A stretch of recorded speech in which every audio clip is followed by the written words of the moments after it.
face of Call of Duty Black Ops 3, Yeah. Andy McDermott. Yeah. What's the story behind this one? That was actually from my modeling agent and commercial agent. Mm-hmm. And I don't know how, but they had heard of my tactical background, because I had done a ton of SWAT schools and all of that stuff. And so it was 3 days, 3 very long days of shooting, green screen, photo studio. I can't remember the production company, but it was part of Activision at the time.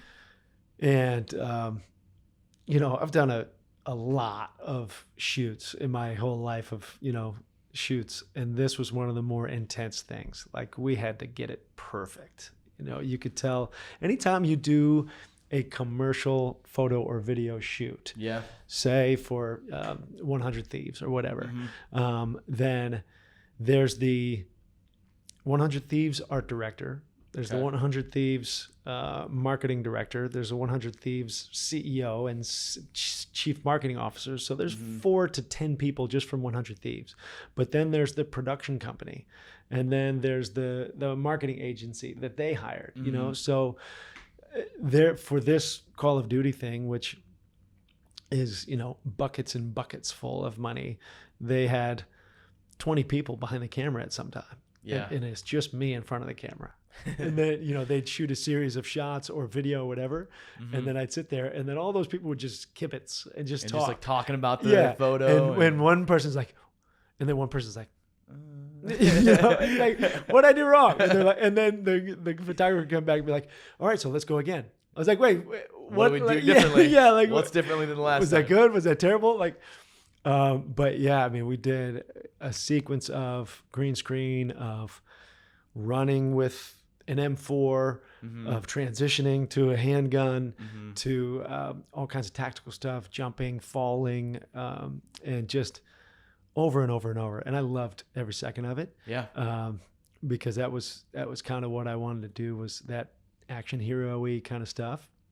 But the hilarious part was that I never wore a mask in the entire shoot. Really? Yeah. And I think my hunch is, and this is what my agent said, they said, if you look at all the other covers, it's not really kind of a leading guy kind of look, like maybe you're a little too clean cut or handsome-ish or whatever.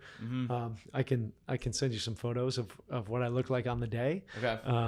If you want to, put it into the video, but just had, kind of tactical gear on, had like a really cool fake wound on my face and on my forehead or whatever, but never had a mask. And then for the cover, they just superimposed a mask, Yeah.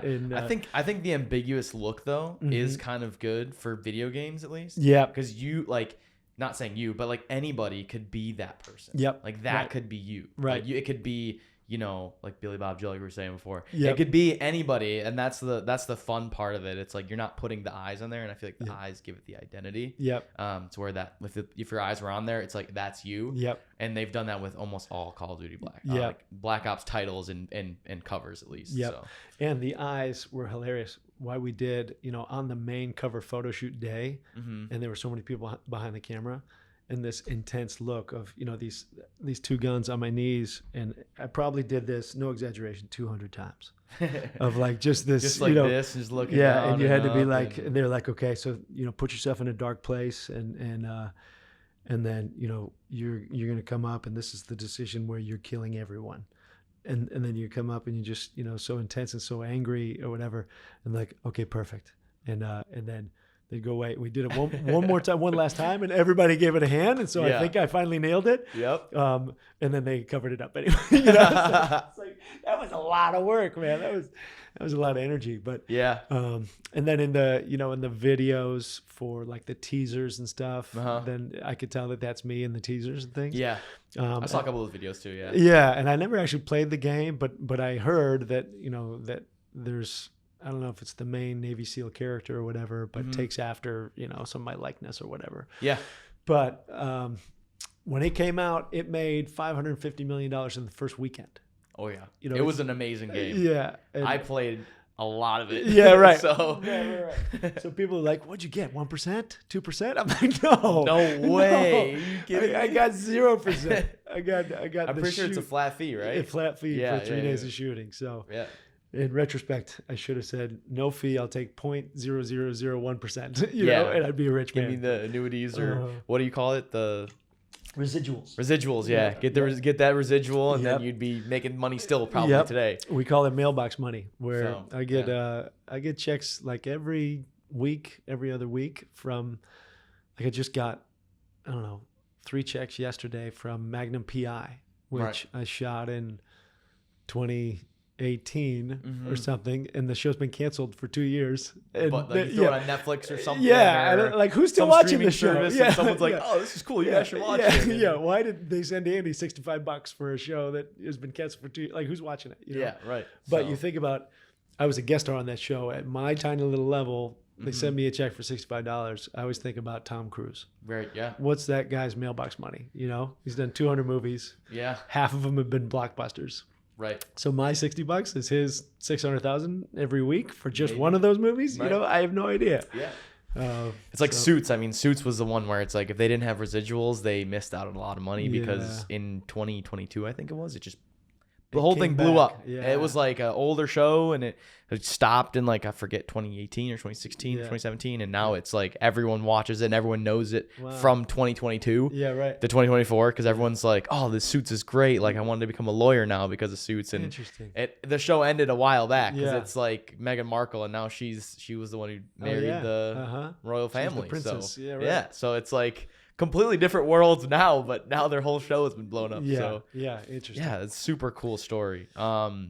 It was. I would say that this is cool because the new Black Ops game, Black Ops 6, is coming out at the end of this month. Okay. I'm very excited to play it. I've already played a little bit of like the pre-beta and stuff. Okay. So it's fun to know someone who is one of the covers, one of 6 now. Yeah, so, right. Does it make you feel any special at all, or? You know, it is cool because out of everything I've done, I think there's the most people who are fans of this game. Yeah. You know, and I use it sometimes if I have to break the ice with, especially like teenagers or college age kids, you know. And I didn't say it but I just went and spoke to Northwestern men's soccer team a few days ago. And they, you know, those are now 18 to 23-year-old kids. And so I don't have much in common with those kids anymore. But if I tell them that, then they're like, "Oh, let's go." Yo, that's crazy. Because they all spent so much time playing it, 10 years ago or whatever. So they're like, "Oh, I feel like I know you," you know. So that's funny. But. Yeah, give it a little bit. You're like, "You know, what about this amazing, you know, project movie that I did?" And you're like, "Nah, Black Ops cover. He's way." Yep. And that was. I remember that week.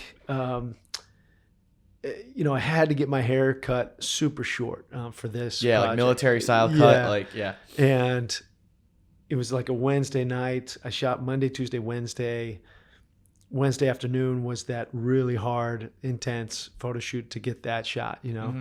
And then I jumped on the bike and we were up in the valley, and I had to cruise down. I forget where. I was in an acting school at Anthony Meindl's, which was on Melrose, I think, right in Hollywood. And I was on stage that night, and I hadn't gone on stage much at all. That might have been the only stage show that I did. It was like a workshop that you had to audition for, and then they put, you know, the people who got selected from the whole school in this thing, and it was a straight up comedy, like you know, that I was very uncomfortable with, and I just remember like cruising in there, wiping the fake blood off my face, you know, and I remember thinking like, man, this is show business, you know, because I was this guy for the last 3 days, super intense, tough, whatever.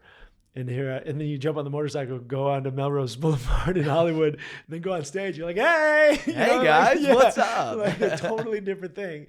And I had come from, you know, being an athlete in a locker room for a long time, and then being a cop in a locker room, and then martial arts locker rooms, and all those different things. You know, wearing a uniform or wearing a tactical Kevlar vest, or, you know, wearing a soccer uniform or whatever, or being in a weight room, and then I think that's why I love acting still. You know, I'm never in danger of being Daniel Day-Lewis or anything like that. But at my level, you know, when you get in front of the camera, you're allowed to